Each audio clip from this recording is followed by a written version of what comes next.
Okay. Hi, everyone. This is BDevine, of course, Bobby Failsafe. We've got G Mason with us. This is the team, actually. This is the Divine Miracles team. That's right. But G Mason's here with us today because we are talking about a pretty important topic. And you can find him on Daylight and Moonshine podcast. And we're going to be Yes. on there again pretty soon. We have a lot of fun with G when we do that. The link will be in the description Yeah, down all the below links will be in the descriptions below. Hopefully by the time you see this. if So, we don't get shut off again.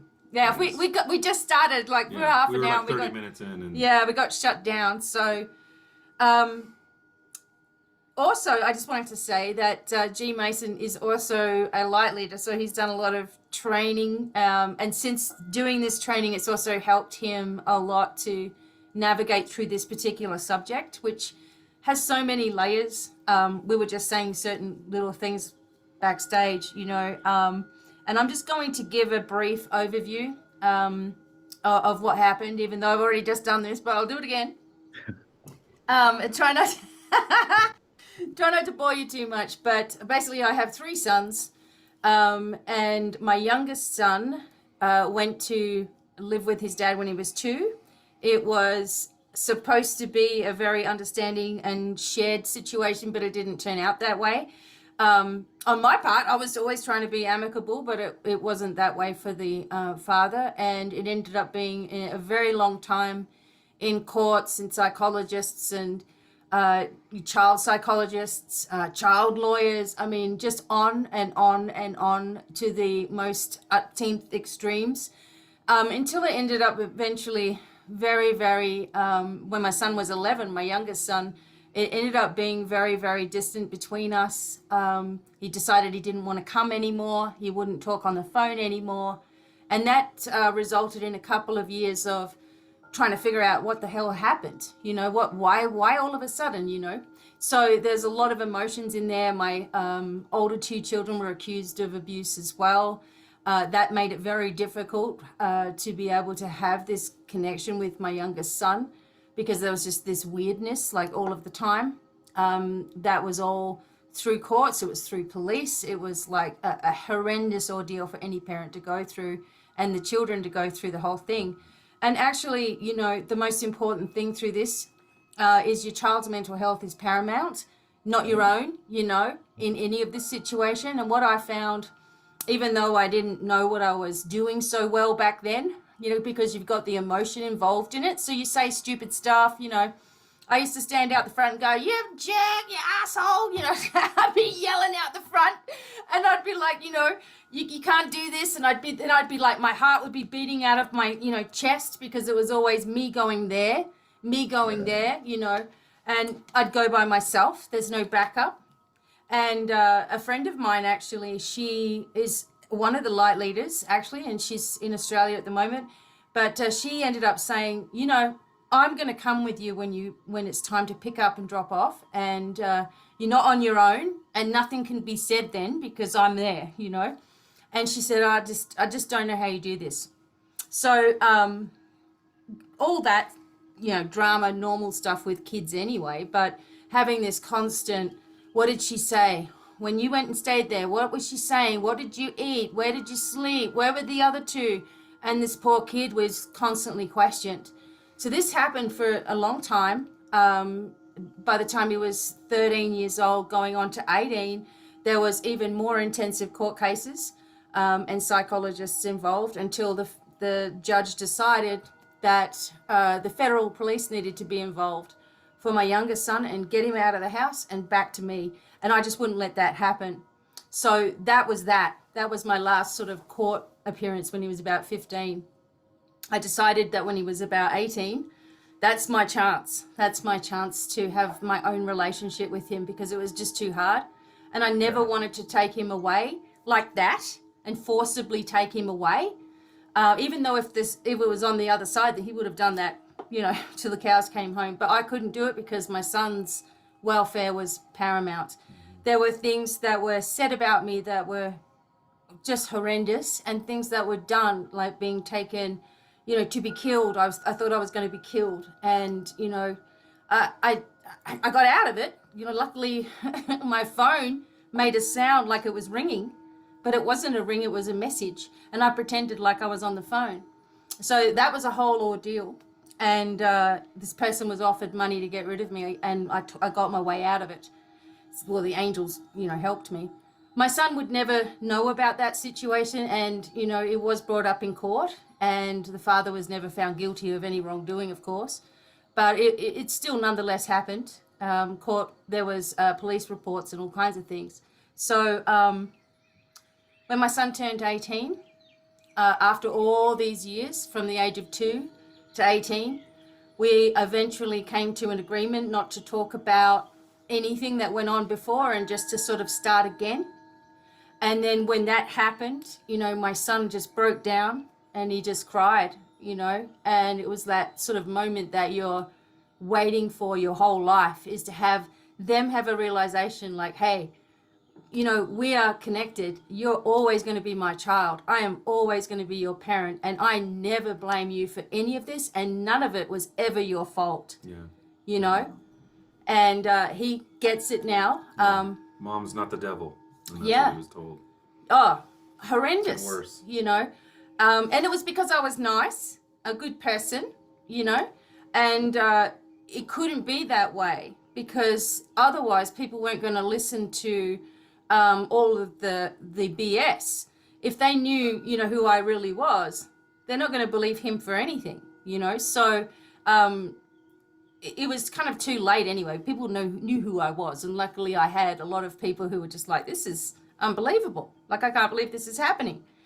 Nevertheless, it was happening, So this time of year especially, Christmases, their birthday, Mother's Day, all that sort of stuff, I knew, like, I wasn't going to be able to get him on the phone or have him come for Christmas. I haven't had a Christmas with my son since he was 2, still, and I don't know what that's like. His birthday presents would go, and then the dad would say, oh, you didn't get anything, and he'd sell that stuff, keep it for himself.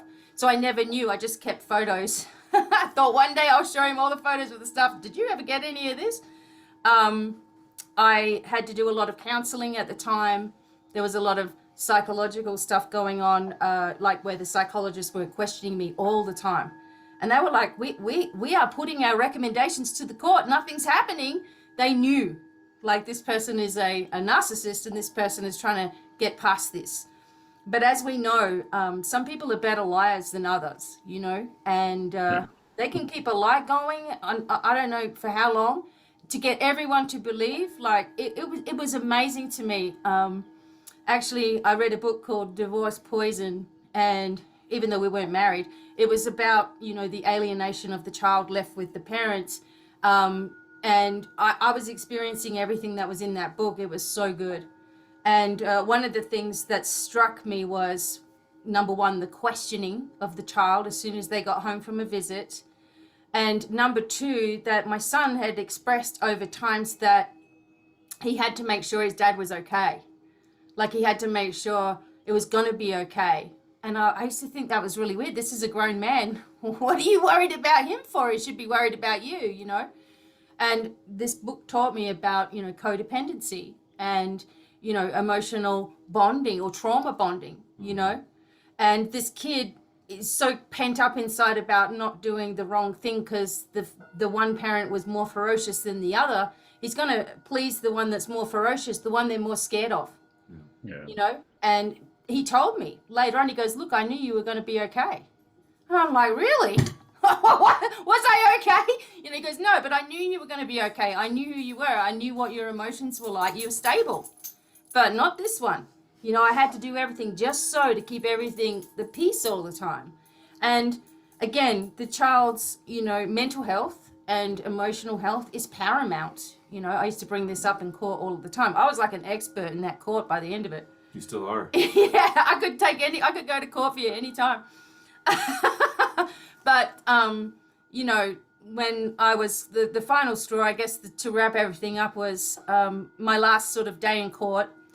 The judge actually asked me to stand up in the court and to tell the court what I felt should happen in this situation. I was like, oh my God, someone's actually asking my opinion here. So I stood up to the judge and I said to him, you know, I think my son doesn't want to make any decisions at all. I think he wants someone else, a professional maybe, to make this decision for him, to help him come to some kind of answers here, because he doesn't know what to do. And the judge just kind of looked at me like, you could have just said, why doesn't he come with you? You know what I mean? It's like that old Bible story where he's going to cut the baby in half and the real mum says, no, don't. You know, if you're going to cut the baby in half, give it to this lady. And it was kind of that situation. I was like, look, don't do anything. If this is going to affect him, you know, then that's the most important thing. So, yeah, like I said, 18 now he's 23. Never thought, like, it was a long stretch. It seems like you forget very quickly how long it is that you don't have your child there. You know, you want it to be over really quickly where you can finally connect. And one thing that I did kind of work out along this process was I can understand, this is hard, but I said, I can understand why some men say, you know what, I'm just going to wait till the kid's 18. It's too hard. I can understand what that feels like now, because, you know, it took a lot to continually hang in there, not give up. And most men were like, I don't want any of this drama. I don't want any problem. I don't want to go to court. I'll just wait till the kid's old enough. I think that that's a mistake, because I think your child remembers your fight, not the flight, you know? Well, they'll remember both, I guess, but your fight was like, you know, my son was like, wow, you stood up to my dad. You never gave up. Like, this is pretty cool. But at the time, he couldn't say that to me, you know? So, yeah, a lot at this time of year, these are a lot of experiences. I know this is kind of like, you know, like I know a lot of people are triggered right now. I'm not meaning to do that either. Well, that's heavy. It's this whole subject is yeah. heavy, you know, especially if you've gone or going through it. If you are going through it, it's going to feel like the longest night just doesn't end. You don't know what to do. You know, you've got no one to talk to because everyone thinks you're a whack job. As soon as I said my son doesn't live with me, well, she must be crazy then. You know, that's where people's minds would go. Yeah, you know, and I knew that. I knew that that's what I had admittedly felt before in the past. If some lady said to me, I don't have my child with me, I'd be like, wow, what'd you do? Beat them or something? You know, right? And I'm like, oh my God, now it's me. You know, and I was like, oh my God, this really happens to people where it's totally unfair. Totally wrong. No reason for it other than to hurt you. Yeah. That's the reason, you know, and that is evil in my book. It's like, you may not like me, but this is my child as well. And, you know, if you want to destroy me, congratulations, but I'm still coming back for more, obviously. You know, you don't win. You are going to lose in the end by doing that to your child, you know.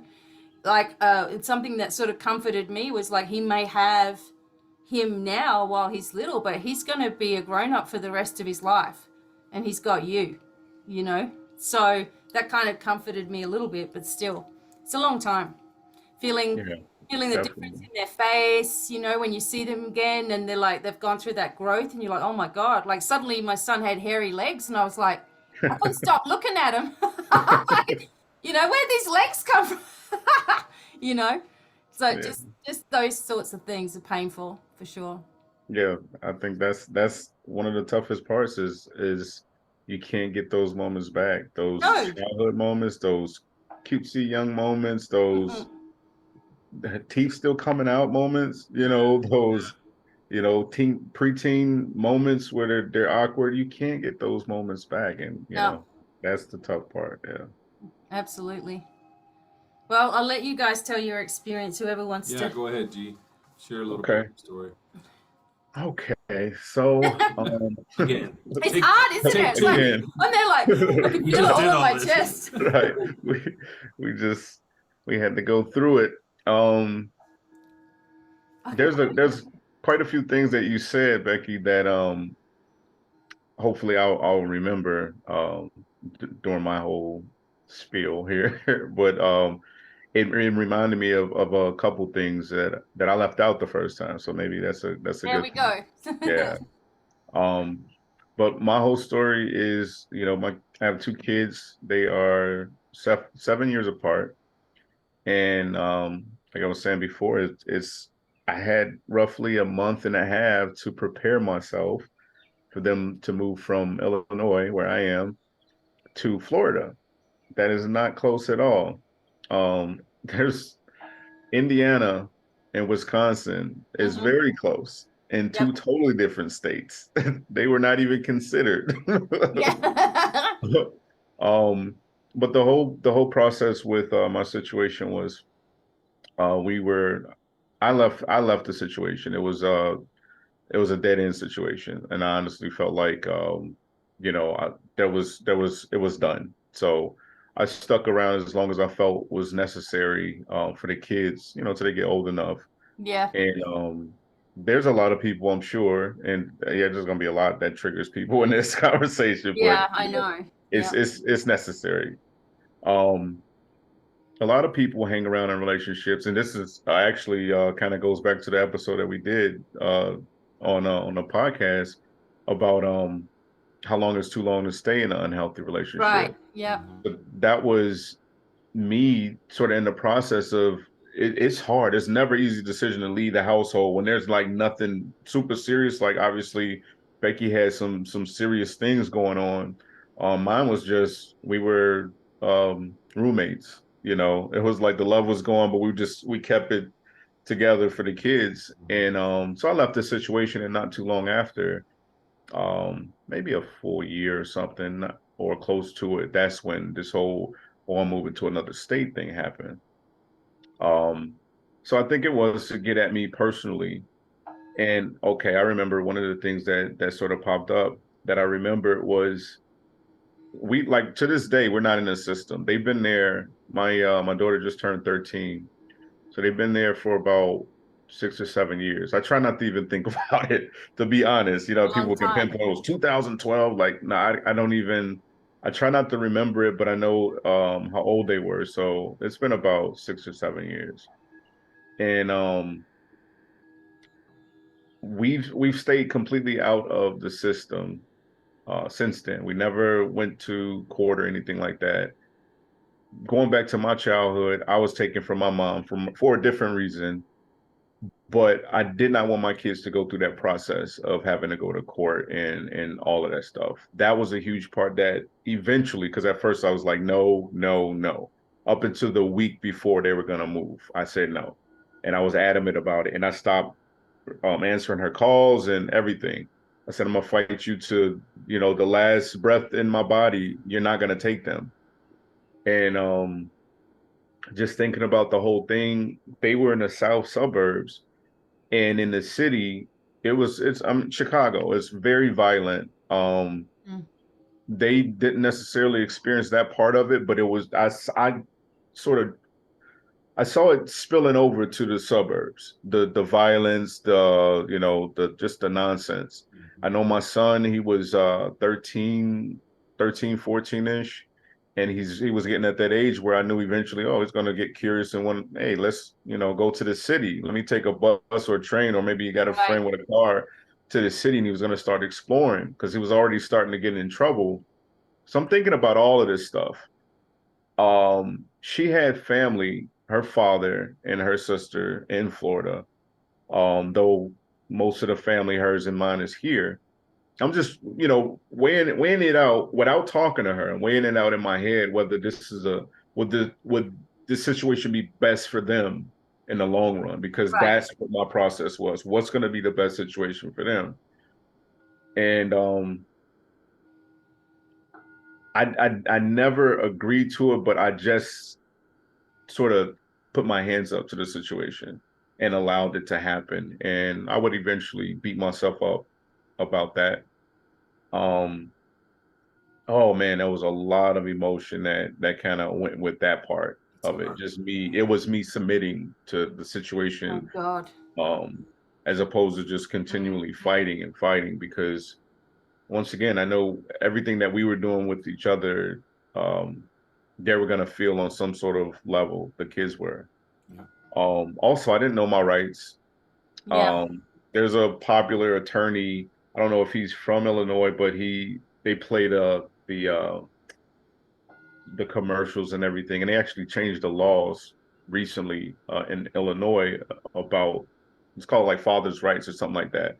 I didn't know my rights. I didn't know that she had to have my permission. I didn't look into it. I'm stuck in a ball of emotion. Yeah. And there was nobody. I was in a relationship at that time, but that was yeah, it was a whole nother story. But I didn't really have anybody. Yep.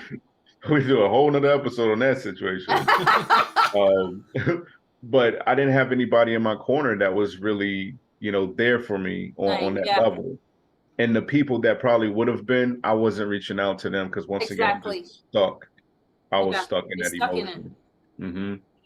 So they went down there, and ever since the moment they left, and I even told her this recently, it's been anytime that I saw them or made contact with them, it's 100% my effort.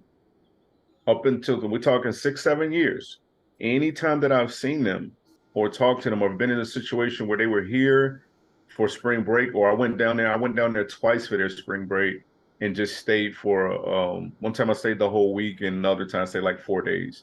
And we're talking flights. I'm paying for tickets. I'm paying for entertainment with them. If I'm there, she's not feeding them. It's like I gotta feed them.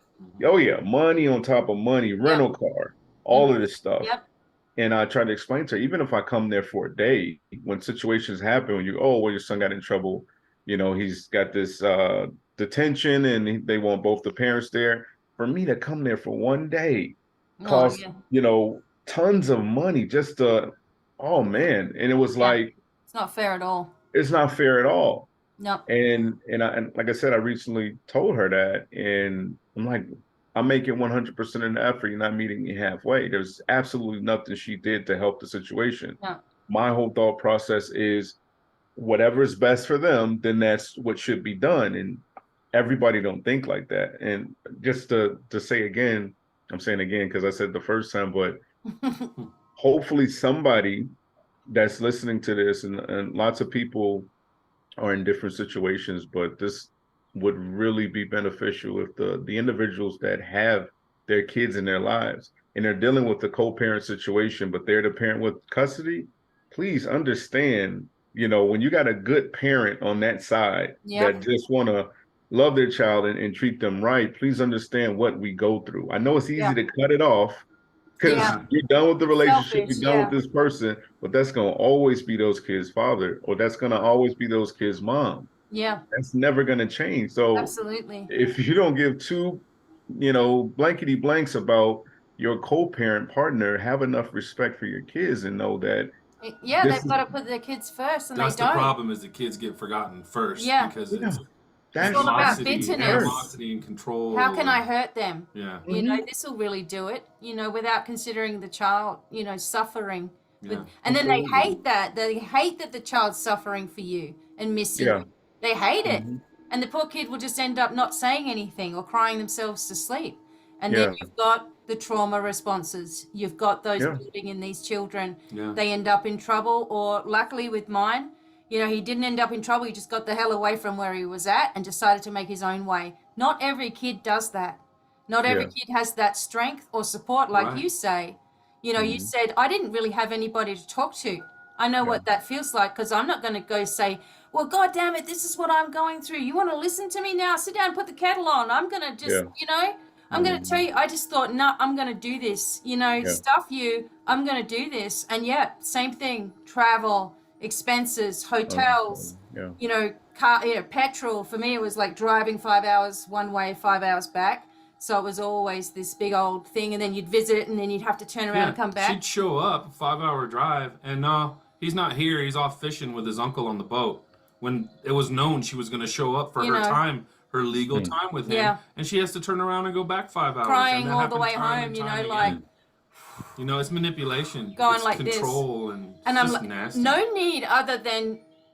need for it to happen. Like you, G, you're a great person. You're amicable. You're willing to work with them. Like, what the hell's the problem? You have every right to have a relationship with your kids. Hate the fact that they still care about you. I figured that out a long time ago too. Is like, hate is another word for, care, love. So they're angry with you that they still feel something when they see you. They don't want to see you turn up. They don't want to see what they do, but they don't, Right.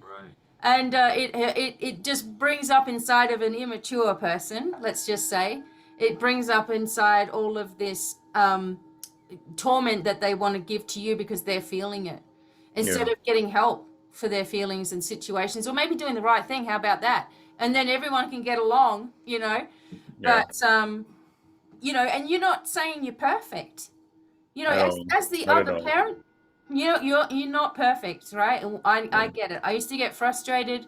I used to feel like when my son would go back, and this is honest, and I've said this to my son, sometimes it was so painful, like it was so hard, and it was so expensive, and it was so long and drawn out, and you know, sometimes there would be this little bit of relief when he would go back, and I just feel this relief, and I'd be like, why are you feeling so relieved? It's like, because you're not under pressure to do everything perfect for, like, you know, the week that you've had. You've been walking on eggshells, like you're back there, and then he would go and you'd be like, oh, okay, I can breathe now. No one's going to see what I'm doing. Do you know what I'm saying? Right. And I felt bad about that. 100%. Wow, that's the first time I heard anybody else say that. See, wow. It's a true feeling, and you feel terrible. You know? Yeah, because it's really not about, you know, you're happy your child's going back. It's just you're happy the stress is over. Right. You know, the relief, like you said, of watching every move, that nothing goes wrong, because it's going to be reported. Because, you know, they're there to report back to the other parent. Mm-hmm. You know, they've already front loaded. Hey, what did you do? Where did you sleep? Like she said. Yeah. And it's horrible because it's so not about the relationship with your child at that point. It's about manipulation. Right. Mm-hmm. And I'll let you finish your story, but I went through it with my son, my oldest son, and I'm currently going through it now with my youngest that I haven't talked to in a year and a half, and I haven't seen in 3 years, because his mom has his cell phone, and whenever I call, there's nobody picks up, nobody returns a text message. For me to find out if my son's okay, I literally have to call the police in that town in Texas to have them go make sure he's okay. So anyway, continue, man. I'll get to my story in a minute. Yeah, it's tough. No matter how you look at it, it's tough. Yeah, it's I've had moments. Some really interesting. I held it all in. I held the emotion in. Going back to my childhood, of course, you know, just dealing with my own shadow. Going through that situation, it popped up a lot for me. Like, there was a lot that I had to. You want to know how your kids feel in that situation. You talk to them as much as you can, but they're only going to say so much, you know. They're only going to say so much. And I was that little kid crying myself to sleep because my dad was in Alabama and I was raised in Illinois. That was tough.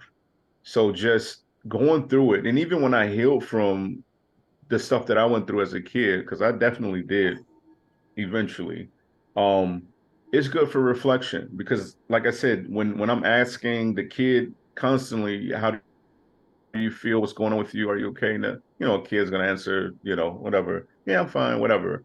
You just try to, on an emotional level, I just want to kind of put myself back there and understand what they may be feeling at the time.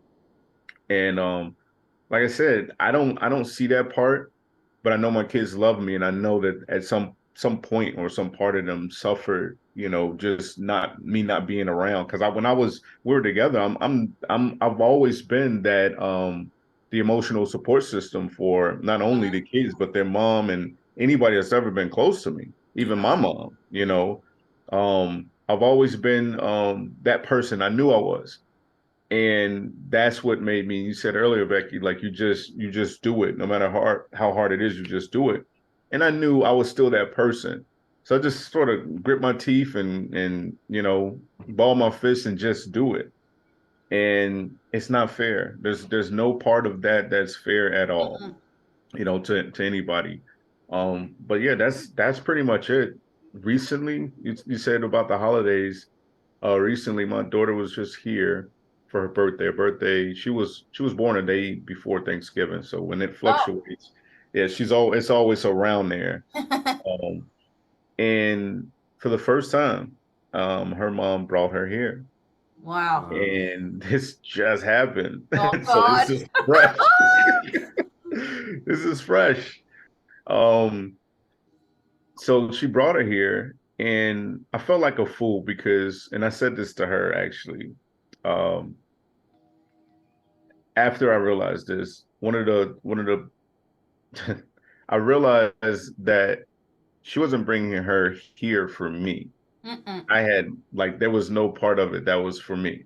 No, And that's just me. I'm saying this based off of the actions before I even get into what happened. Um, so my daughter told me they were coming here for her birthday, like about maybe I'll say roughly a month prior.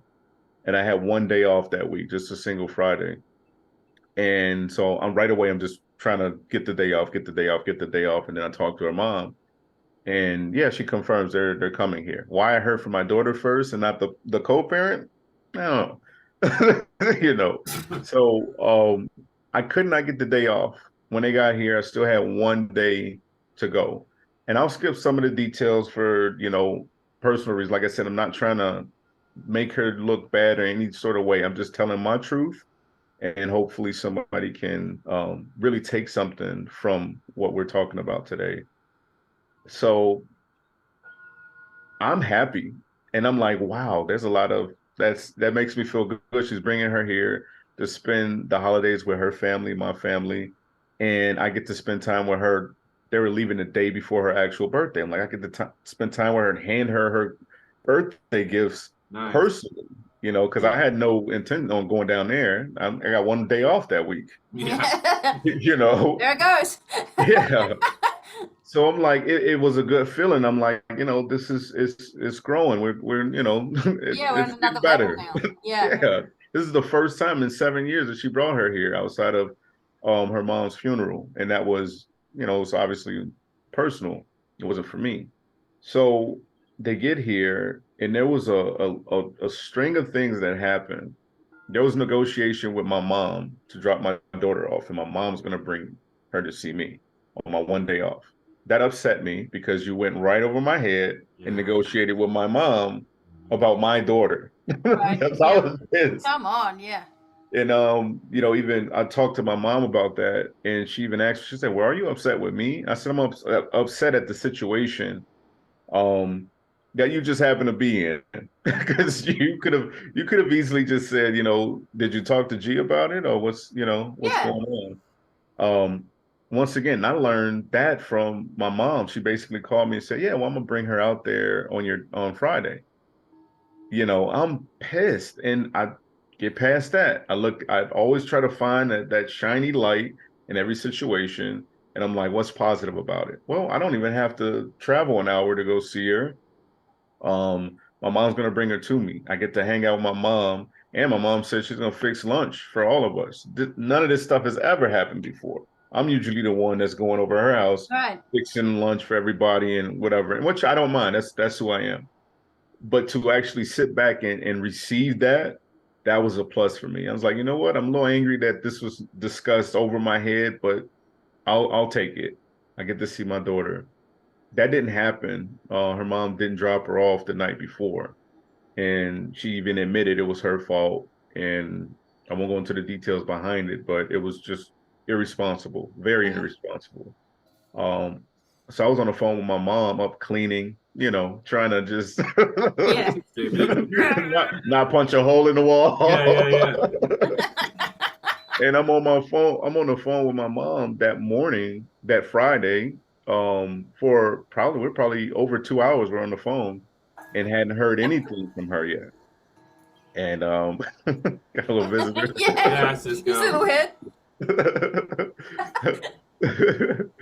ahead. Don't let him interrupt you. Keep going. Yeah, okay. He's very handsome. Don't let him interrupt you. So I'm on the phone with my mom, and we're going back and forth, and it was just a ton of a lack of communication, irresponsibility, everything. Everything just went south. And there's a lot of details that I'm not gonna say because it's just I don't want to paint that picture. Just staying focused on the whole situation. And we ended up seeing her Saturday. I had to go to my mom's house. She dropped her off and all of that stuff. But at the end of all of that, it wasn't her fault.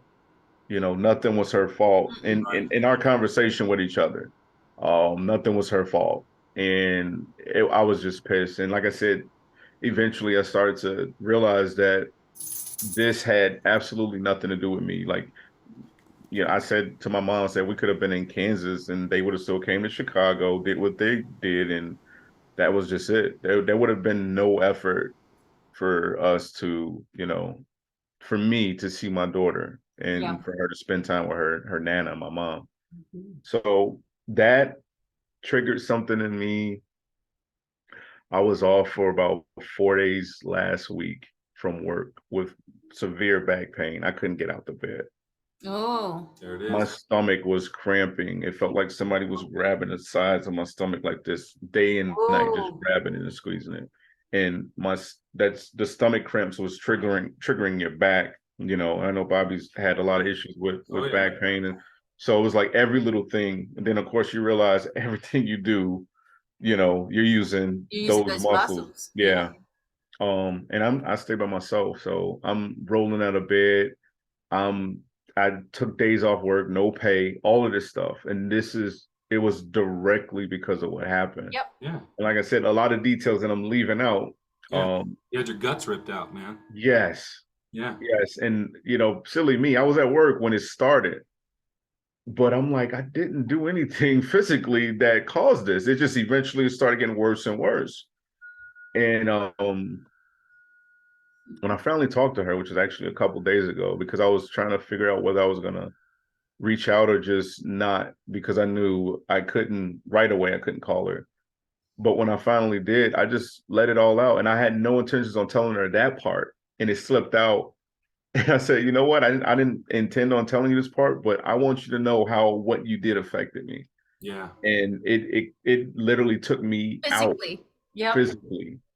And it was something I had to, once again, light leaders training is real. It is real, people.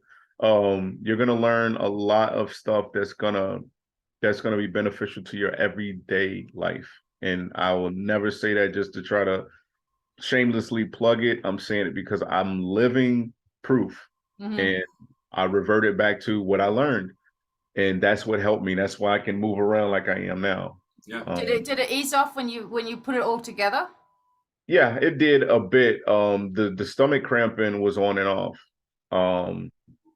You can't digest it. You can't stomach it, literally. Right, you can't stomach it. I mean, it's a literal thing. Yeah. And that's your nervous system too, right? I'm not very your nervous system. And your bladder's connected with your stomach too, and your bladder obviously, pissed off. Yeah. Right. And it goes into the back because you're carrying all that anger, and then your adrenals are on. You're on. Yeah. So when you knew she was coming, even you would have been on high alert, even if it was internal. Yeah. So you probably just went through this total fatigue, and your body was finally able to process exactly what you'd just been through, just trying to keep it together for those days for your daughter. Once again,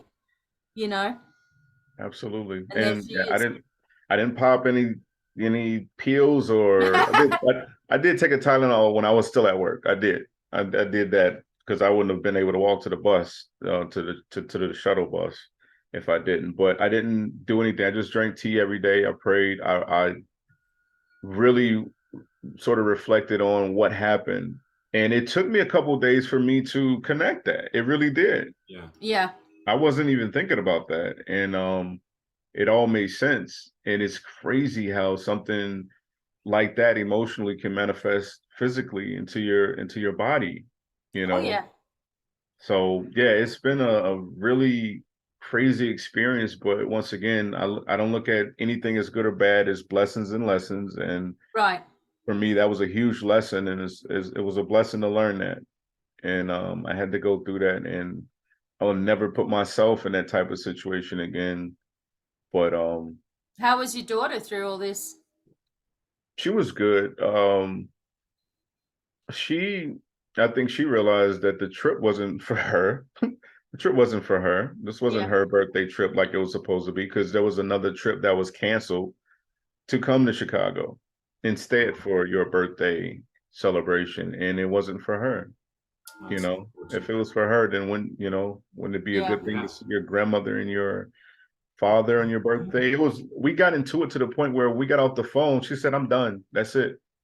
And I just stood there. We hung up, and I'm like, so you're gonna leave Chicago without her seeing her dad? Yeah. But you're done? Yeah. Because I upset you on the conversation. Mind you, G going back and forth with you is not going to be disrespectful words towards you. It's not going to be, calling you out your name. I don't care how mad Bobby makes me or whatever. I'll never disrespect him or do that, even when I'm heated. Right. So she gets that treatment too. Yeah. So me saying that I was fired up, it is not, you blankety blank. No, that's not even how I get down. Yeah. Yeah. So how upset can you really be from this person being upset at you? Like, it was a whole process. But yeah, that happened very recently. This was a week ago. Wow. Thanksgiving, and then the week after. And my back is not even 100% now. No, she's still stepping on it. Still, yeah. Yep. So still going through the process, but man, yeah, it is. So yeah, I mean, people go through, serious problems with their physical body, and it's probably just emotion or whatever they've been through their life, and they don't know, and they get the treatment, and it goes on and on and on, and they're, 50, 60, 70, decline, because they didn't address something in the first place. Absolutely. That's why I said it's a blessing that I caught it right away. It took me a couple days, but I was able to process it. It's like, how long are you going to punish yourself for here? And it's probably not something you would have thought of before. You would have just been feeling it and going like, oh my God, something's really wrong with me, know? Let me make a doctor's appointment. Yeah. Isn't that amazing? Absolutely. Yeah, that's so your oldest son, he's okay now? Like, he is he's 20 and he's still living in Florida. He moved out of that situation. He's not even in that household anymore, and he's living with his girlfriend. So he's bumping his head a lot, going through ups and downs of life. I try to give him the best advice I possibly can, but he got out of there as soon as he could, out of his mom's household. So that, to me, that says a lot. So you're going to be able to develop your relationship again now? Yeah. It'll start, and it's a slow process. He was getting in trouble a lot. Yeah. And he was angry. Yeah. So just acting out or whatever. It's a process, but he's definitely the type that learns his lessons hands on. Like, he's got to physically, you can literally tell him 2 seconds before, and then he'll do it. And then he'll come back to, hey, Dad, man, I just burned my hand on that stove right there. Yeah. Yep. It's hot. like I just told you before you touched it. You had to touch it. But you had to touch it to learn. So, there's always that one kid, man. There's always one. He's that one, yes, definitely. But yeah, he's good. He's just slow growth for him. Yeah. Well, it's hard, I mean, you hope at the end of the day that both parents, especially with the distance thing you were describing, at his age, that's when he needed access to his dad. Yep. Yeah. And I went through that with mine. He moved when he was 5 from Texas to Chicago, and of course I didn't want to get in the way of her job opportunity that she had all of a sudden there, and she had some family there. It's like similar story, man. She had family in Texas where we were. And then, extended family up there. But I didn't want to get in her way. And I was like, okay, as long as we fly him in and out, you pay half the ticket, 3 times a year, spring break, Christmas, summer. Yeah. I'm good with that. And we made that work for a while until it went south, and things started happening. And she got booted off his school's website for being, basically posting really nasty stuff about teachers and coaches and things she disagreed with. And I got him for spring break when he was 15, and I'd already hired an attorney because I knew things were bad. He was having to be on the speakerphone to talk to me for about a year, and then for 6 months he wasn't allowed to call me at all. He called me through his guidance counselor at school, just to let me know how he was doing and that he needed to get out. Luckily, Dad, he was doing that. Yeah. Dad, you got to save me, please. Wow. So I set it all up, and got an attorney and got him in front of a judge when I had him for a week for a visit. And the judge took him in the chambers privately. And, you know, I wasn't there for this. He told the judge what he'd been living with. The judge is like, look, we're putting him in your custody, Mr. Sheehan. And then, of course, she moved back to Texas to start fires. And I mean, it was just ugly, and it didn't need to be that way. You know what I mean? I was ready to co-parent with her. You know, I wasn't going to get in the way of her relationship with him because I had just gone through that with her. Right. I'm not wired that way anyway. You know, I'm not going to be a control freak and keep your kid from you. You know, I just experience that from you. So, I mean, I get that. I get where you're coming from, you know, with the distance thing especially. So it was hard. It was really hard. Well, wasn't he holding his pants up in the plane? Yeah, he showed up the last few times on the plane with, you know, pants that were 10 sizes too big that she picked up at Goodwill. So he would show up disheveled, you know, so I would buy him stuff, which was fine. I didn't mind buying him clothes on top of the support and everything. Yeah, Adrian as well. But it was just nasty. You know what I mean? Putting him on the plane that way, having him travel halfway across the country, you know, and trying to hold his pants up. You know, just to be nasty. It didn't need to be that way. So, I don't get it. Really I don't get that type of behavior. I don't understand it. No. Well, they can't get past their own, you know, hate, pain, whatever it is, and and they take it out on the kids, and that's the end of that's how it is. That's the sad part is the kids lose when these situations are like that. And of course, you know, that's it. You're younger back then, you know, like as I was saying, you know, this was my son's 23 now, so you know he was 2 back then. This is coming a long time ago, right? Yeah. I was younger myself. I didn't have my Light Leaders Academy. I didn't have, you know, I just had this sensation of I've got to do this. I'm on my own in it. I want to stay alive through it, you know, with all this, you know. There was so much of other stuff that was going on, like just devil worshipping and all kinds of stuff that I had no clue about till years later. So no wonder it was so dark and horrid, you know. But you're younger, and of course I used to react not as bad, but I mean I would stand up for myself because I was by myself, and I'm like, you know, what else am I going to do? You know, I've got to fight. Yeah. And in actually the court, when I was going through the court system, you know, they sort of said to me, well, why didn't you stand there and demand that your child come home with you? You know, you've traveled all the way down there and he's on some fishing trip or whatever. Why didn't you demand? And I'm like, are we talking about the same person? Like here, I'm by myself at their property, and I'm not going to get anywhere if I'm standing there ranting and raving and going through the house. I mean, he would have called police on me and all kinds of stuff. It would not have been good, you know? Right. So I just thought I wasn't supposed to do that. And my lawyer was saying, why weren't you doing that? I'm like, so I could have done that? Faulted, you know? For not creating you faulted scene, for not, you know? You faulted for not creating a scene. The I thought I was going to get in trouble situation, for creating a scene, you know? Yeah. I'm like, I'm going to get busted either way here. Like, what do I do? Right now. Yeah.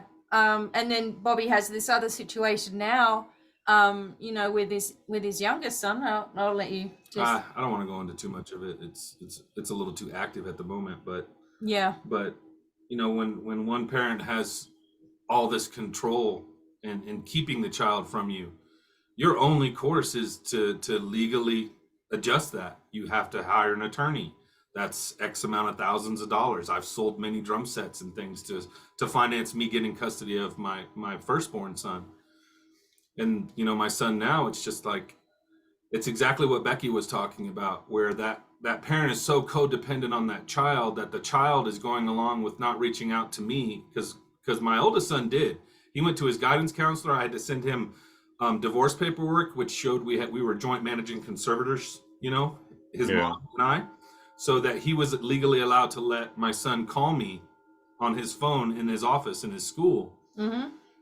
Well, my son now that I'm dealing with, who's 14, he's not doing that because the other parent is so emotionally dependent on this child. Yeah. And going with the control just to keep that parent happy, because he knows I'm good. He knows we're good here. Yeah. We have a nice home here. We're ready to accept him in. For him to come, you know. And I still make the calls. Man. I send the text messages, and there's just no reply. There's no rebuttal. There's nothing. The only way I can check to see if my son's okay is, like I said, calling the police department in that town and have them go do a wellness check. How many times do I got to do that? You know, before somebody takes action, the person that has to take action is me. But you got to do it through the legal route. You got to have the attorney. You got to go to Texas and go to court, you know, set the court date and all that. And you're dragging it all up. And you're dragging it all up, and you're trying to have a life. And yeah.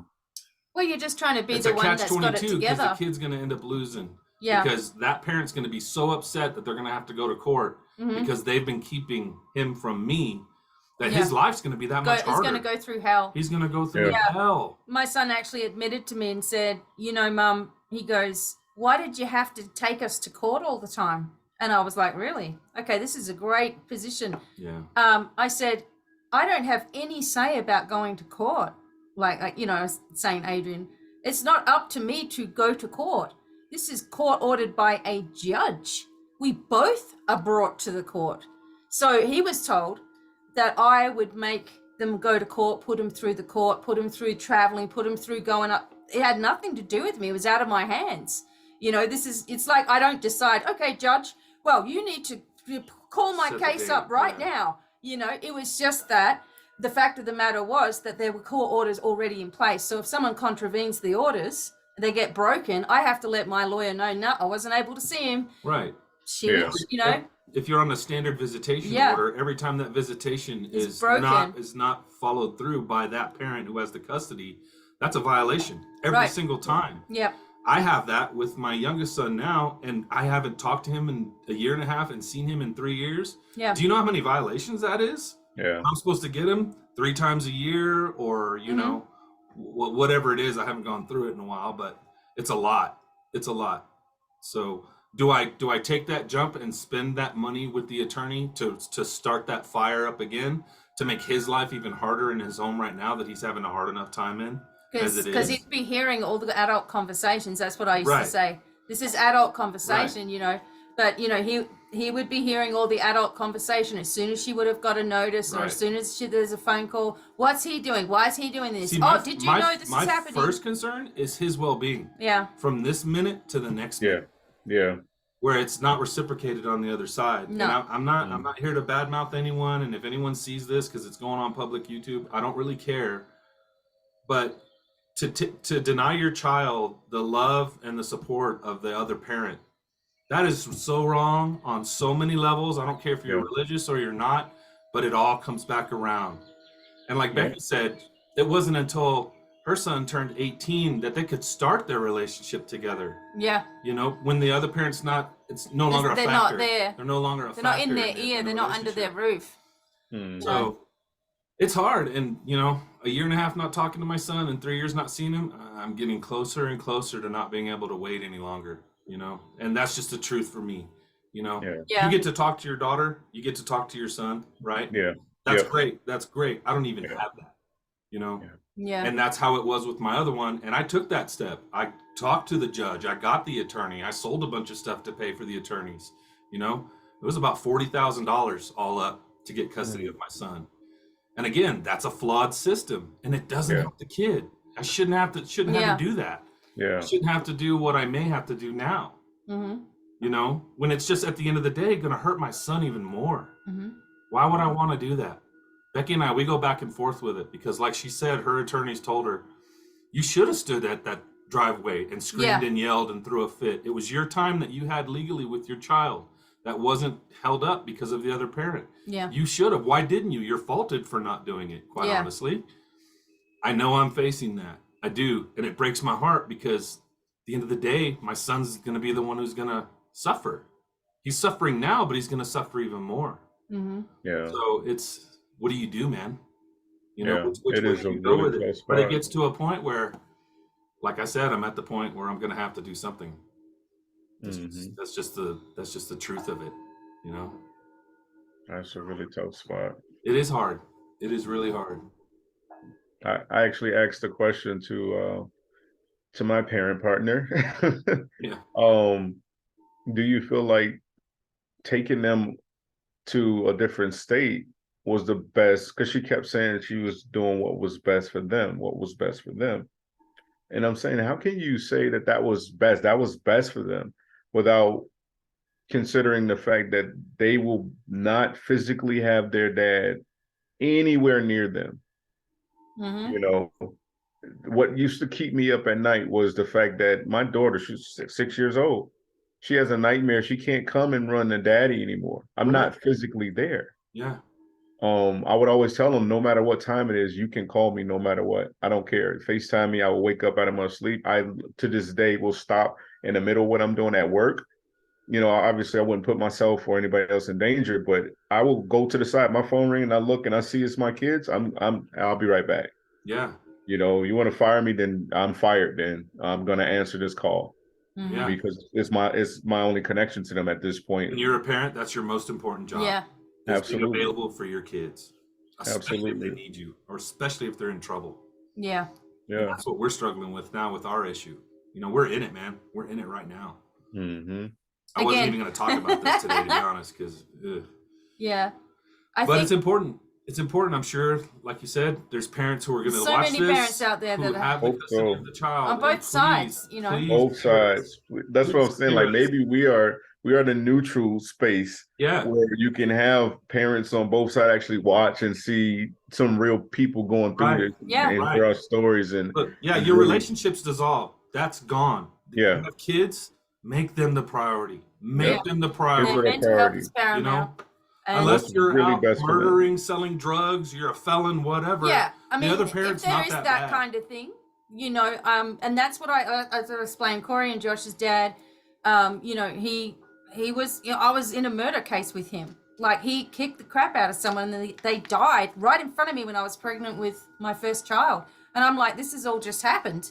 And we had to go to court, Supreme Court. I'm 17. The cops are looking after Corey at this point when he's a baby. So the news crews are there. The news crews are there watching him come out. Chung, chung, chung, click, click, click. This guy killed this guy. And oh my God, right? Wow. So you're dealing with it, okay? My sons still, to this day, don't know that story. Because I didn't sit there saying, your dad's at this and your dad's at that. I just grabbed my boys. We had the restraining order. I had no family or anybody involved in this. And we started to make a life on our own. And, you know, it's like I was always in fear. I mean, there was things, I was stabbed on my 21st by him. I'm like, the next time I'm not going to survive. I'm not going to put my arm out of the way and get stabbed in the back of my arm. It's going to be in my throat, right? Yeah. So I had to get the boys out. Now, little did I know that my oldest son, I didn't know this, but he told me later that he actually heard the whole thing. And he saw something through the crack of the door, but he quick grabbed his little brother and put him in the cupboard, and he and his little brother are in the cupboard hiding. I didn't even know. Like, so that broke my heart. Like, years later, I was like, oh my God, I thought I'd kept that away, you know? But I mean, so in that case, when you've got someone that violent, obviously there needs to be supervision or some kind of counseling that this person has had throughout their life before they're able to be reintroduced. Right. You know, that's understandable.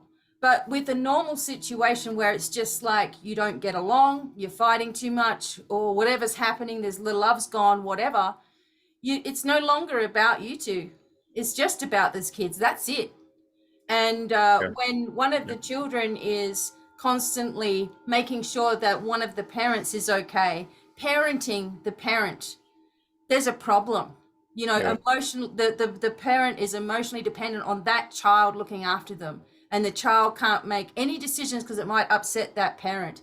That child is going to be in big trouble when they're older, emotionally, spiritually, mentally, health-wise. Those scars are all going to have to be dealt with by that. And we know alone, you just said about what happened to your stomach and everything. Well, these kids don't know how to deal with that, you know. And so, like, from my oldest son, he's very quiet. You know, he's still, like, to this day, he's 30 now, right? He's 30 and he ain't moving out anytime soon. He's not going close anywhere. To mom and dad, you know, and that's okay. That's okay, because you know, that kid, you know, I would be like, he was, I don't know, 4. And his little brother was 2, and we made a break out of that house after I was stabbed. And I'm like, I'm grabbing him, and I'm like, shh, quiet, don't say anything. Shh, we're going on a holiday. And we raced up the end of the street so that he wouldn't wake up, see us, and catch me and drag me in by my hair or something, you know. It was that bad. And I think of those things, like he just ran along beside me and stayed with me throughout the whole thing. And he probably saw many things that I don't even know. Don't even know about, Don't even know about. You know, my middle son, well, he was always away with the fairies, we like to say, like, just, you know, he just seemed like he wasn't grounded, just like, oh, okay, this is happening. That's why he's an amazing musician. He's always he's always away. And then the youngest one came around, and, you know, obviously this happened when he was 2. I'm just thinking, okay, we get along okay, you know, even though we're going to break apart. I'd really like to keep all the boys together. And of course, he wanted to keep the youngest one there with him. And I was like, this, I can't cope with that, you know, like I won't be able to cope. We've got to make sure that it's very, you know, he's coming over a lot. Like we've got to have this still momentum going where there's not many days apart from either of us. Yep, I agree. Well, and therein lies the problem. It started out that way for you, and then it quickly turned into a control thing. Okay, okay, I've got him now. Ha ha ha! Right, I was you're joking. 5 hours away, you know, well, I hadn't left town yet, but yeah, I had to leave town, and you know, anyway, that goes on to a whole big thing. But the biggest point here, I guess, for people listening and watching, is that if you can get your own self out of the way, and you know, if your situation is that the other parent, you know damn well in the deepest of your heart they're a good person.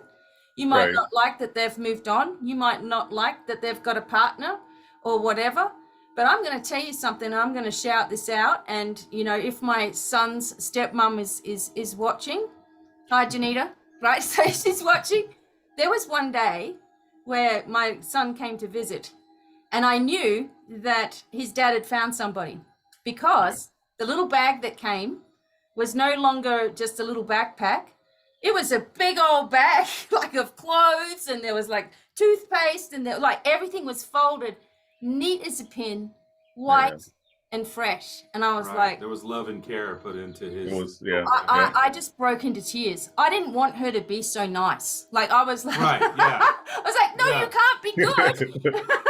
But at the end of the day, I knew my son was being looked after. She was caring for him. She was loving on him. She was giving him some mothering, and I wasn't there. And as much as I hated that, and like I still to this day, like, you know, it should have been me. I was his actual mum. I appreciated her, and I told her that. I said, I thank you for looking after him, like loving him. And it was the bloody folded shirts, you know. I'm like, oh my God. Try not to cry, but to this day, like her and I, like if he's at a gig, or you know, my son plays drums too, which is so cool. But I would go to the gig by myself because I was in Australia and Bobby's over here or whatever, and she would come and grab me, and her and I would sit together and walk together and watch him together, and that. She wasn't funny about it. She was in the beginning, but well, you were both Adrian's mom. And you were both adult enough to get past whatever junk was in the past and made it about Adrian. Just quietly, I also think she was thinking to herself, well, I'm never going to go because I know exactly what's going to happen if I leave. Like, she was like, I'm never going to go. He's going to keep my child, and I'm going to have to go through what you went through. But so it was good. And he calls her mum, you know, and me mum as well.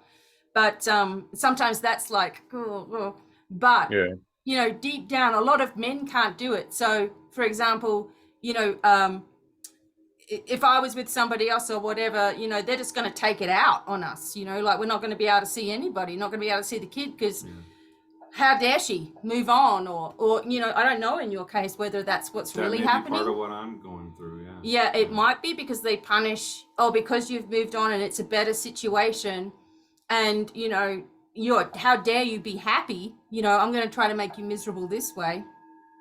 Who knows? Like with you, G, I don't know whether you're in a relationship now, or I mean, I know you were just after. Do you think that was part of it, like the punishing? Excuse me. Just run off with your kids, kind of thing. I think so. Because in the beginning, that relationship, well, I didn't give myself nearly enough time to heal from not only that, the on and off relationship that me and my kid's mom had was like over 10 years. And we had broken up for a couple years in between, but altogether, I think it was like 10 years. And I didn't give myself enough time to heal at all. It was something that I learned. Yeah, I learned now after that relationship, but I jumped right into that relationship, and I was hiding from myself. So I'm just constantly diving into other situations, so I wouldn't have to deal with what was going on with me. Well, that's what happens. Yeah. You know, and so when yeah, that situation, it was pretty cool in the beginning. I know it's always cool in the beginning, but we traveled and we did stuff within the first year or two that I never did in a 10-year relationship ever. Mm-hmm. You know, I never went on like a vacation and with my girlfriend and my spouse, like it was different. So in that sense, it was very enjoyable, and I'm sure she saw that. And I told her about her, and I even, you know, they never met or anything like that. But to me, I was doing the right thing. I'm like, I'm with somebody, and eventually the kids are gonna, you know, see her because, you know, all of this stuff, which it never happened. But that was me. Just I never dealt with the situation like that, but that was me attempting to be like a good co-parent. Like, I guess this is what, you know, I'm supposed to do here. Open and honest, yeah. Open and honest. And she's dating somebody now for a couple years that I've not met. I went down there and went to the house and everything, and they both magically weren't there. And supposedly he came to Chicago with her with just this time, which I didn't know about until afterwards, and I still didn't meet him. And I said this to her. Actually, I think it was yesterday or the day before when we finally talked. I just went on. This is the first time she let me just rant for like 25 minutes and she didn't interrupt me at all. So I'll give her kudos for that. That shows growth right there. But a part of my rant was after I just vented about everything that happened when they were here, I was like, we're adults. You don't, you know, if you got somebody that's around my kids, especially my young daughter, often, then have enough decency to introduce me to this person. 100%. You know, 100%. Especially around out of respect. Every right. That's how adults do. Let me shake his hand. Let me look him in his face, because there's another part of G that if something happens to you or my daughter, I know who I'm looking for, and you best believe I'm gonna find you. Yeah. You know, if I need to go there. So of course it wouldn't be for that reason, but that's all a part of it. You know, look, picture me, something happens and I'm watching on the news and God forbid something happens. It's like I wouldn't even know where to start. Yeah. I didn't have a name or anything like that, a last name or a facial recognition, nothing. Yeah. So, you know, there was a lot with that. I forgot the question. I just kind of like, well, no, what are we talking about? That's an important point, though. I mean, you know, if there's another person that comes into your ex's life, you should be introduced to that person. You need to know who's also parenting your children. Absolutely.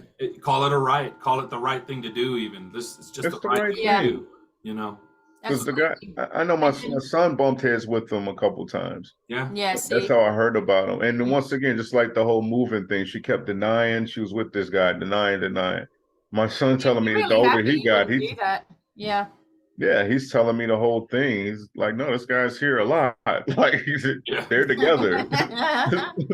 You know, and I just told her, like, if you're gonna be with this person, I have nothing to do with that. Just have enough decency to do it the right way. You know, we are co-parents, you know. Yeah.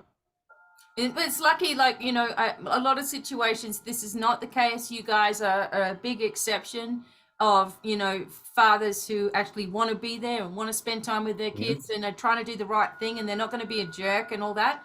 It's very rare. Like, you guys are pretty rare because, you know, from what I've seen in my past, it's all been nasty, you know, with any relationship or any split up or any problem. It's always been a problem, and you don't get that same fairness that you would give. So it's you know, you guys are pretty rare in that situation where you are understanding. If for example, like, and this is for both of you, like, if for example, let's just say the shoe was on the other foot and you guys had your children, and she went off, right? So she was trying to see them and stuff like that. Would you be comfortable if you just split up and you know, not long before, and say 6 months down the track, that this girl is with somebody else? and it's pretty raw still, the split up and the healing and all this. You're seeing her with somebody else. How are you going to take that? Yeah, it would definitely make me uncomfortable. Right. But like I said, I can honestly say that at the end of the day, I will put the kids first and what's better for them. I'll be more concerned about, just like you said, if that person was folding my kids' clothes, I know, in right? the bag. If to be mad at that. Yeah. Yeah. If you're getting that type of love from that situation, then my kid is getting love. Absolutely. Yeah. You know? I felt like when that happened from my point of view, because before that it was just his dad. So it was all come with an empty bag and your mum can fill it up and she's never going to see those clothes again. You know, like I was always replenishing clothes and stuff like this. And then this lady he had his own clothes and they were all brand new and fresh and everything. And I knew, like, I just at that point, even though it hurt me as a person, as a mother, that I knew that my son had someone on his side that wasn't a jerk. Like this person did have a nurturing heart, and she was trying to do the right thing by her stepson, and she didn't have to. She actually did not have to do that, you know? Right. And she and I made the effort with each other. Like at first she was, I'm not going to say she was nice to me. She gave me the look of hell, like we were going to go down a dark alley and we were going to have it out, right? And I'm like, right. But then she thought better of that. And we, you know, it took a year. I'm not going to say it was straight away, but it took a year or two before she finally just, you know, there's no point us arguing, you know, like this is hard enough as it is. And like we actually didn't have words. It was the looks that both of us gave.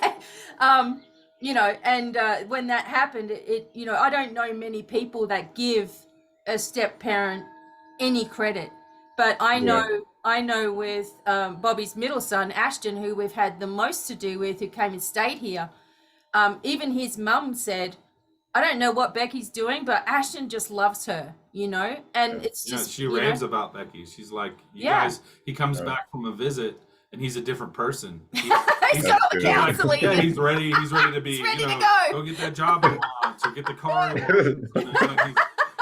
That's a good positive influence. The video games and stuff, you know, just giving them the pep talks and stuff, and that, you know, your life's laid out before you, but it's up to you to take the steps to achieve it, you know? Yeah. So, but she does. She loves Becky. She loves Becky. So. Yeah. She loves me so much, she gave me the C19. She came and hugged me. I'm like, sick 2 days later. You almost died that the nurse. It's a death. She's hugging Becky, and Becky's got the vax thing. I'm like, oh my God, this is very awkward. But we did, you know, and it was Ashton. Luckily, Ashton, he's old enough. And like, it's not like Bobby met me when Ashton's 2, and suddenly, you know, I'm completely different looking than her. You know, blah blah blah. I mean, she probably would have been like, we talked about that, jealous or something. He had some issues here recently too that he's having to work out, legal stuff. You know, some bad choices. God. Yeah. But you know, he just goes, oh well, you know, like. It doesn't matter. I'll get through it, Dad. It's all good. All I gotta do is blow in the tube to start my car. Okay.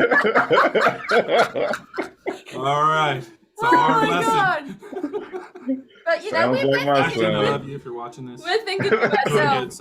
We're thinking to ourselves right through this whole thing. You know, why is there even a problem? Like, for example, years ago with all the whole Adrian, my youngest son, and that, if I was in a situation where it was Bobby and I back then, I think the dynamic, I'm trying to get my words out, would have been completely different. So his dad would have seen Bobby and thought, well, for one, the size of this guy, I'm not gonna try anything. And 2, he's a really nice guy, you know? Yeah. Like, no, I'm a nice guy. Actually, I would have approached him. I would have approached him because it's about Adrian. And exactly. About all of us being on the same page as far as parenting a school-age child, what's best for them. So I would have reached out to him. I would have put my hand out, shook his hand, knowing the past that's there, the attempted murder that was paid to. Yeah. It's true, man. Really happened. That takes. And that would have been hard for me to get over that because all I wanted, you know, was to defend her, obviously. But I would have gotten over that for Adrian. And that's my whole point in what we're talking about today is absolutely it needs to come down to what's best for the child. Get over yourself. Get over your past is really the biggest issue. It seems like for for most parents. And make it about the kids, yeah, you know, and what's best for the kids and now and moving forward. And the ingenious plan of, oh, okay, well, you can just wait till you're 18 to see your dad, or you can wait till you're 18 to see your mom. That is not a plan for the child. It's a plan for yourself to make it easier. And, you know, suck it up, because you had the children and it's not their fault that you don't like their parent anymore, or the parents moved on, or they're whatever. And, you know, you're going to have to face, and it's very hard. Like, I know I'm a tough person, but it was still it took all my strength to not break apart at the door, or, you know what I'm saying? Like, to keep going day by day, or to not just become a nervous wreck because it's court day and what are they going to do this time? Is something going to happen? Or, you know, is this actually going to work this time? Like, what the hell's going on? And, back and forth and back and forth and back and forth and back and forth. Like, I'm like, is this ever going to end? Do I give up? Is this why people wait until the kid's 18? Yeah. You know, because it's so hard and so intricate. And I knew that was me that was giving up, not him. My son wasn't giving up. It was me that was giving up on the whole situation because of his dad. And I wasn't going to let his dad get away with taking that away from me, regardless of how hard he made it. And I think now, like I've said to you, as my son being older, you know, and he relates to my spiritual nature without it being woo. Like, I can talk to him about intuition and stuff like that, and he's completely on board with it. But it's not woo, you know. So, but I feel like in these conversations, like, my son relaxes, going, "Oh, you think that way as well?" Like, it's almost like we're getting to know each other. You know? It's really awesome. Yeah. That's why the phone calls are 5 or 7 hours long. Because we can't stop talking. Yeah, because they're getting to know each other. You know, That's he's this far into it. He's 23, you know. And he had to, I can tell you one thing. This may help as well. My son said something strange to me on the phone. And he kind of implied a situation that happened that he witnessed. And what sort of turned him away from being completely devoted to where he was living and staying with dad and looking after dad, and what changed from being completely devoted to moving out and having his own life was something was said to my son by his dad. And my son knew that it was a load of shit. Just want to put it out there. He knew, and he was like, I know that's a lie. Like, I know that you're lying right now. He didn't say anything. He didn't make anything, but there was something between them. And when my son had that deep realization, like, you're full of it, he thought to himself, how much else are you full of? If you could lie about that with such a straight face, what else have you been lying about? Such a straight face. Yeah, what else? All these years. And it got him thinking, like, oh my God, this was actually, you know, Mum was telling the truth. Mum may not have been perfect, but she was trying to tell me the truth, and I was listening to this guy, and he's just lied right to my face. Like, and he won't tell me what it is, and I don't need to know. But I was like, yes! Finally! Like, oh my God! Like, it was that like moment. justice, you know? Where no one had to say anything to him. He had to see it for himself. This is the same for you. It's going to be the same with the little fella when he eventually works it out for Bobby. Like, he'll have to see it for himself, as hard as that is. He will have to have some kind of realization at some point, like, you are full of it. Like, and he'll get to the age where he's old enough to do that and actually make plans, you know, where he can get out, or he can move with friends, or he can do something. When they're young, they can't move out. No. And he's too busy being, you know, taking care of his emotionally inept parent at this point. Well, you know, the thing that the sad part is, you know, these kids, and a lot of them have to do it, is everything is a barter. So you give me your phone, I need to put the power back on. Give me your phone, you know, we'll get the power back on, then you get your phone back, okay? And I'll give you an extra $100. You know, and the kid's like, okay, I'm just making deals. Well, my other two sons let me know, Ashton specifically, about year after year, my ex, my youngest's mother, would take their money and birthday cards and stuff and keep it, and then make a deal with them. Let me have this now, and I'll give you double this later. And the later never happened. So she was taking. I can't even send gifts to my kid. I can't even send gifts to my kid For the first couple of years when we were here, we were taking pictures of him, so we'd have it. Yeah, that's what I told him to do. I'm like, And finally, we just had to stop because I know he's not getting them. He's not even getting my calls. When you say to a 12-year-old and you say to them, "How much money did you get from us from Christmas?" Yeah. And they're like, I don't.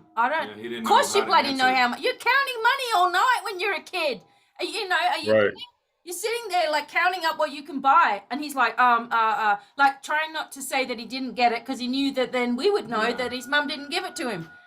This is a process a child shouldn't have in their brain. It should just be, you gave me $60, thank you.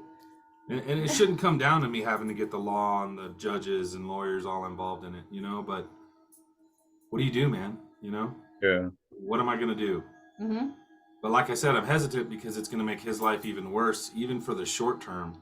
But he's my son. He needs me in his life. Yeah, definitely. Yeah. I'm a fairly decent role model. Maybe that small bit of uncomfortableness in the beginning. I'm not a criminal. I'm not, I'm a good person. I help people everywhere I can.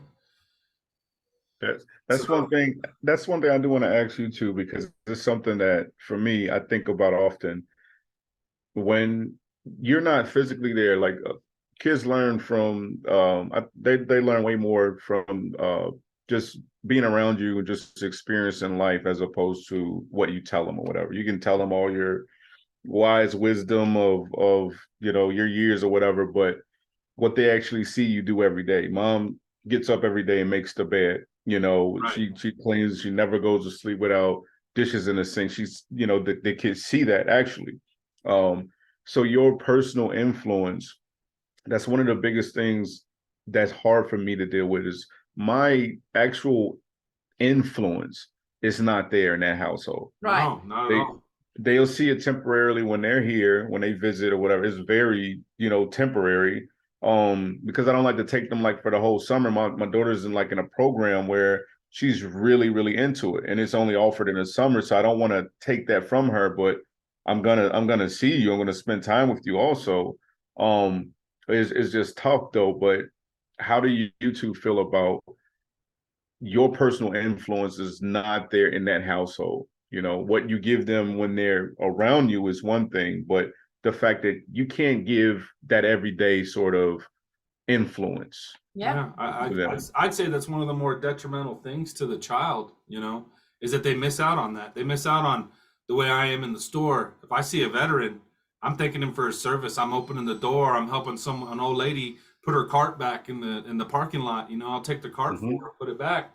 Those little things of how I was raised by my dad, how to give a service and, care about your community. He doesn't have that. That's a really good point, man. He doesn't see that have every the day. manners, And when he did come for visits and stuff, he's not here very long. So how much of that is he actually going to absorb? It's not going to rub off. Right, right, exactly. Yeah. So that's a really good point, man. And that's vital for me. That's vital to their development. They need to see that it's a role model thing. Yeah, that's what made me think about that. The three of us, we're good people. We're good people. We are here on this earth to help people and spread love and joy, not hate and division. And it seems like that's what we're getting from the other, And like I said, this doesn't need to be a bash the other parent thing, and it's kind of been that way a little bit, but it comes down to the kid. It comes down to get over yourself. You have to get over yourself and put your child first. And you can preach that from the highest, but unless you show it every day, it's it's hollow. Yeah, it's hollow. So I gotta let Cisco out. He's crying. Okay. I'm gonna step out for a second and let the dog out. Okay. We'll wrap it up anyway. Come on, buddy. He's not gonna follow you now. He's like, great, I just got you to get up. Outside. All right. Well, he can wait then. He's just, look at him. Life with Huskies. Made you get up though. Look at him. Yeah, he's like, get up. Sucker. Well, we've been on what, 2 hours now? We should probably wrap it up anyway. But yeah. So there's so much more that we could do. Yeah, we could do a part 2, 3, 4, and 5. I know that this is heavy, and I was actually more affected than I thought I was going to be. It's like your heart's like, you know. I wasn't going to talk about half the stuff I talked about. So. There's nothing that can take away, like, I mean, we know that, like, there gets to a point where it's over and, you know, your child's an adult or whatever, like I was explaining, and your son's an adult, but your daughter's still growing. And there's something inside, like, this is just to finish it up, where, you know that for me, I was able to go to the smaller town and go there to visit my son and stuff. But everyone in that small town talks about everyone in that small town. And I could only imagine what was said because I wasn't around to defend myself. And I remember, you know, multiple times walking through and feeling everyone's hating, everyone's horrible, and you still have to push through this. Okay, can I just explain, you know, like, this is me, my name's Becky, and I'm Adrian's mom, and they're like, oh, straight away they're like, you know, oh, okay, you're the one he's talking about. Like, you can just see it, and the hate. So there's a lot of things that you're never going to be able to ever explain to your child, because then you're just as bad as the parent was, right? You're bringing up stuff. Avoid going there if you can. Yeah, and so, you know, it is what it is sometimes in these situations, and as long as you have your integrity intact and you're doing the right thing as a parent, the best you can without having your children with you, if you always love them and if you always reach out to them and if you're always there as much as you can, that really is what you're supposed to be doing. Yeah. Like, the whole leaving and waiting until they're 18, I don't feel that that's right, because your kid doesn't really understand that, you know. And so, you know, I just feel like as much as you can, if your child sees you working towards trying to get to some kind of resolution, you know, then that is what they're really going to remember, you know, deeply. So, I mean, you guys are doing the right thing as best as you can in this situation. And I know it's a long time. Like, I'm saying I'm at the end of it now, but it was a long time, you know, before that happened, like 16 years or something. So, you know, and saying to someone, oh, just hang in there, you know, that doesn't always cut it. Right? But that book, Divorce Poison, there's one little thing that in the book it states about the United Kingdom. And it says that in the United Kingdom, if there are any parents that are found going through the court system and one of the parents has been alienating the child, turning him against their dad, right, or turning him against their mum for no reason, then what happens is, in the courts in the UK, is if that's been found out, that child is removed from both parents and taken to like a farm, like a, you know, like a little community. And the child is explained alienation. The child has the true story come out. And this person who's not connected with either parent says, look, you know, your mom or your dad said all of these things about the other parent, and I want to explain to you what really happens. And this child is re-educated about their parent, you know, what's really gone on. Not sure how I feel about that. The thing of it is that it's not allowed to happen. So it's you cannot alienate a child because it's child abuse. Well, that's true. You know, that's what they're trying to say. That's what the rule is, because in Australia the rule hasn't changed since 1975. There's still this children and parents, the children's court, etc., and the regular court for family court hasn't changed its reform. Well, life has changed since 1975, right? Things have changed. Yeah. But in the UK, they've recognized that, and they're like, people are not allowed to alienate their child. You know, if there's good reason and it's different circumstances and there's, you know, violence and, you know, killing and all this, well, obviously. But if there's not, if there's situations like you gentlemen and you're being trashed, you know, to your child, that's abuse. And it's abuse, whether it's a woman doing it or a man doing it. Yeah, it doesn't matter. Yeah. So there is help. We're all here to help too. Yeah, bravo for that view, definitely. But again, parents, don't let it get that far. No. Just get over yourself. Your child comes first. Your child is the most important thing. Mm-hmm. And they deserve to have a relationship with the other parent, regardless of the situation. Absolutely. On that note. But we can always revisit and we'll see what everybody sort of says or thinks. I know there's plenty of people that don't even talk about this, that they're going through it, just like we didn't, you know. So let us know in the comments if you'd like a part 2. If you'd like a part 2 and just some more extra help or something. We get it. We all get it here. So, there. And we're going through it. Yep. Thank you, G, for your time. Yeah, G. Thank you. Thank you for the invite. Thank you both. Oh my God. A lot of love. I know, right? We missed you, man. I know it's been a year since we did this. Yeah. You know how crazy it's been here, and you've been going through stuff too. So I've been going through a lot of craziness. Yeah. Make more of an effort, man, to get more of these in. And we want to come back on Daylight and Moonshine with you. Definitely. Do another produced show. I got an outline. We're going to talk about this for 42.5 minutes. Hopefully I have a live audience by then, you know. Yeah, man. Yeah, dude. We got to get you up there. Becky's doing good. You know, the university's taking off and her courses are doing great and people are experiencing miracles every day. Yeah. So as she grows, brother, you grow with us. G Mason is the only moderator we have on YouTube. Only moderator. So this is literally Devine Miracles, the 3 of us. Yeah. So, We're the Becky bouncers in the background in the chat room. Got you. Yeah, watch out. Block. Right. What did you say? Why Oh, you no, don't want none of this. Where's that IP address coming from? Oh, Atlanta, Georgia. Oh, I'm going to Atlanta. Baby, book me a flight. I'm going to That's us in the chat room, me and Bobby. That's it. God. Watch what you say. You're gone. Got the quickest delete. You will be silenced on this channel. Oh, it's awesome. Well, thanks for joining us, everyone. Great. We appreciate it. Thank you, G, for coming on. Crybaby back here. Crybaby back here. He's 5. He's 5. What the hell? We love you, man. We'll see you soon. All right. Love you too. Love. All right. Bye-bye. Be good. Be good.